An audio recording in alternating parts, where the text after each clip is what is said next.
care what kind of coffin he has. I Is don't he care. talented? Yes. And they gave him this beautiful army engraving on his coffin. And it was just so beautiful. And I remember touching it and going, Is your Dad. mother there? No, she passed a long time ago. And I was like, it's for you, Dad. It's for you. You deserve it. So he knew that. Yeah. You know, I was the only one that appreciated him. You know, because that's a big thing. You know, my son's doing it, and he's 18.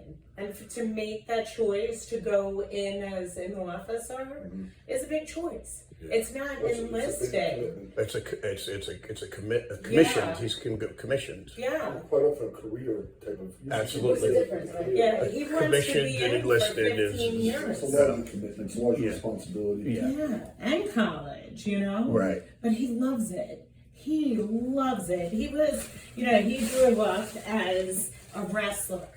So he That'll help. loved, he was on his back in a chokehold, barely could breathe, going purple, and he loved it. It was Yeah. a challenge to get out of it. That You sounds remember, familiar. you know, and that was him. And then he went in the, not in the Navy, but, you know, he's, I don't know, I consider it a Navy because he's doing boot camp. You know, he's running every day and, you know, Right. doing everything. So I consider It's it that. ROTC? Yeah. Okay, Yeah. that's really cool. Yeah. Good for him. And he's, In Jacksonville, you said? yeah, he's doing something, I forgot what he said, this weekend, volunteering. So he's got a lot of volunteering. He's in a fraternity, Right. you know, with ROTC kids. So he loves it. And your father, and I just want to so even though he had access to the veterans shelter, he still chose to stay in his vehicle. Yep. One time I called up the Veterans Association. He said, I'm done with this. He was very suicidal, from what I remember. Vietnam veteran. Yeah. And he was like, I want to die in my car. I want to not live anymore. And I'm like, Dad, I'm calling the Veterans Association. He's like, don't you dare. I said, I'm calling up the crisis. I said, I'm not going to hear this. I said, go back to, you know, the Beacon House. I'm never going back there. I can't stand them. They're nasty to me. They take my food. He put his food in the fridge where they would eat. And these are grown men. Yeah. I've had apartment shares, I've had it out and people would steal orders. Yeah. You know, Or they would, I'm sorry, make food and not ask him to eat. Right. And I said, what are they, 5? You know, and I would have taken them in, but number one, Yeah.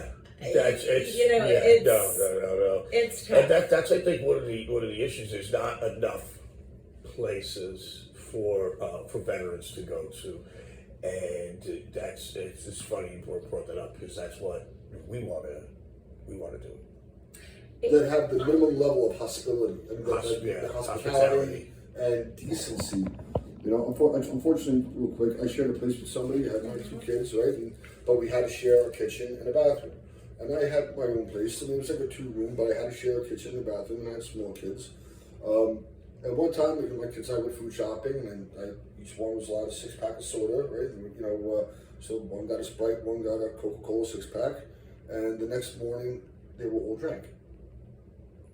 Nobody had any of them from the 3 of us. Yeah. But the son of a bitch, like, you know, on the other side of the house, I'm like, what the fuck is wrong with you, man? Yeah. What is wrong with you? Like, you know the kids came in, well, you saw them with that, you heard the conversation, you knew that was hers, and you knew that was his. Like, fine, have one. Right. You know what I mean? Have one. No. Right. How Or best it could be? Right. You know what I'm saying? Like, you know, I couldn't get over it, but there are some people, you mean, and that's very hard. Then you say, you know, when people say, well, there's no place to live, like, but you don't know the atmosphere in which they're living. He hated it. He had a dog. So real quickly, come on, Jade. Real quickly, he was pretty much forced out of his house because he had squatters. they took over, and he, I did everything, as you can tell. I sort of mothered him, so to speak. Got him out, got him with Beacon. Thank God they had a room for him. And he left his dog and he left his cats. And I said, get what you want in the house. You're never going back again. So he said, I have to leave the dog. He took, very memorable. My husband is German and he collects the, Steins? Yes. Father comes over our house with the one this big. I said, where's your clothes? Don't worry about it.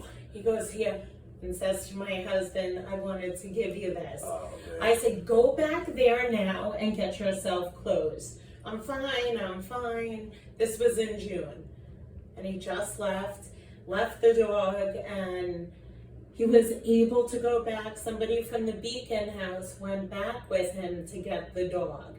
And they said, if anyone tries to fuck with you, we'll do something. So he got his dog, and the vets were unkind. They hated the dog. They didn't want the dog there. The dog was to stay in his room. If he went and watched TV, the dog followed him, but all of the veterans got pissed off. We don't want the dog in here, and they told the manager, and my father's like, I'm paying the same rent they're paying. And then when the dog passed, they were nicer to him. Right. But it was too late. He was so pissed. Oh, of course. They complained, and then he had a heart attack, and he came back, and the manager's like, so what happened to him? I want to see, his oh my gosh, I can't think. His paperwork from leaving the discharge. Yeah. I said, excuse me. Discharge paperwork. For what? Right. For what? Well, he had a heart attack, we feel that he can take care of himself. I said, you know what? You're so wrong. I said, my father has like 20 stents.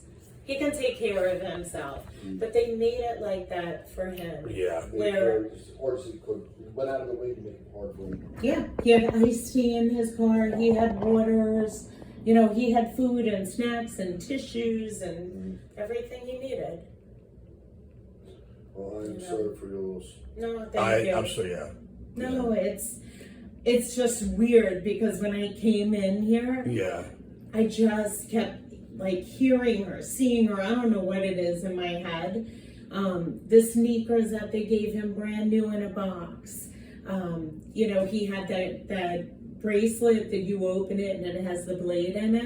Yeah. He had that. He loved that. My father loved knives. Yeah. He was obsessed with. A lot of us veterans do. Yeah. He wasn't a murderer. No. But machetes, like he loved dangerous stuff like that. Yeah. He gave me brass knuckles. Yeah. Because he loved that too. Yeah. Mace and all this crazy stuff for an 8-year-old to have.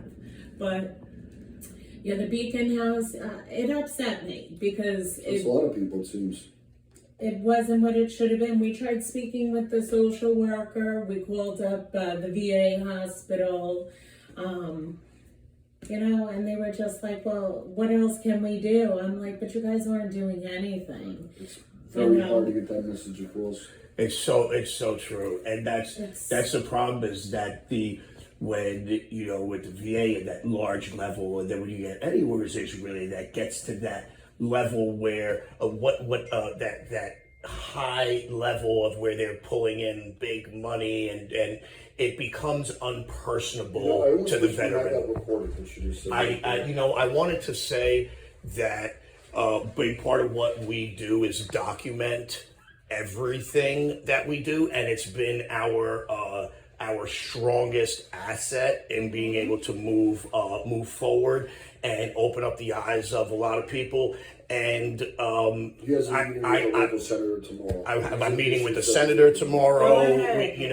And I will delete it, but I've been recording. That's fine. And I wanted to say I do that because I want it to be in a natural setting, and I would delete this right now, but with your permission, if I could. I hope it wasn't invasive. I would delete it right now. No, it's fine. It's fine. This will be. I hope I look good. You do. You look good and wonderful. You look, I've been so stressed the last Everybody's couple look days. good. Yeah. But what else had happened? So that was the VA hospital. You know, and the other thing, since you're recording, being that he didn't have anything when he passed, I tried getting some benefits from the Veterans Association. Yeah. Survivor benefits. No, nothing. Because he wasn't there the full. No, it wasn't that he wasn't discharged honorably. I think he was like 2 months shy of serving because he left early. Yeah, Wait. if you don't serve for 2 years, there's certain things. No. Benefits you get if you serve 1 month. Certain benefits you get if you serve after. Yeah, but that's not accurate because full benefits are awarded and have the potentiality to be awarded after serving only for 60 days. So I've seen veterans get benefits from the VA after only serving 60 days. He deployed to Vietnam. No, Okay. he was in California. Okay, how long did he serve for? Do you know? Have any idea, like the amount of time? Yeah, I believe it was 6. I have his papers too. Okay. His discharge papers. Okay. But yeah, when we tried getting some benefits, It was nothing. it was horrible. Well, if he didn't die at the VA, or he was on his way to the VA hospital, we would give you more money. And I was like, you can record this shit too. Really? Yep. That's horrible. Yep. I could show you. They gave us the letter of everything they denied. We were supposed to get what we thought. I think it was like $500 to go from the hospital to the funeral home, and then it was $500 that they were supposed to give to go from the funeral home to Calverton. Well, because he didn't pass en route, and he didn't get services at the VA hospital, he wasn't entitled. Wow. But Because he didn't pursue services in the past, or he passed on services. Because he went to his private cardiologist, so he didn't go to the VA hospital, which he hated because they suck. Yeah. They suck. That's really good to know because we have people that go to other doctors because they're waiting so long getting an appointment. Yeah. I've seen a private doctor. No, because who wants to get involved in all this? He hated it. And it's not just at the end. Bureaucratic red tape. In the middle. Just like Munson. Duddy. Unfortunately. A friend of mine. Months. He was passed. Oh, but they allowed him to get buried at Calverton. So that was a good thing. They paid for the burial.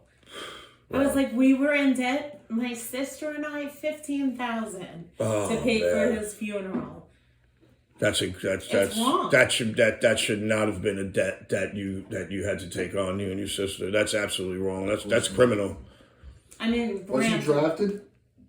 Yes. He was drafted. Yes. Wow. Good question. Yeah. That was a good question, Dan. That's incredible. This man was drafted, You didn't even choose the involuntarily drafted into the armed forces. Told where to go. Yep. Right. Uprooted his entire life. Sure. And changed his life. Changed his life. PTSD. Yeah. But because it wasn't documented as PTSD, he wasn't able to also get his pension. Yeah, that's Yeah, insane. he didn't get that either. That's insane. This is Bravo Foxtrot, United Veterans. God bless our troops and God bless the principles that made our great nation free. Because back then it was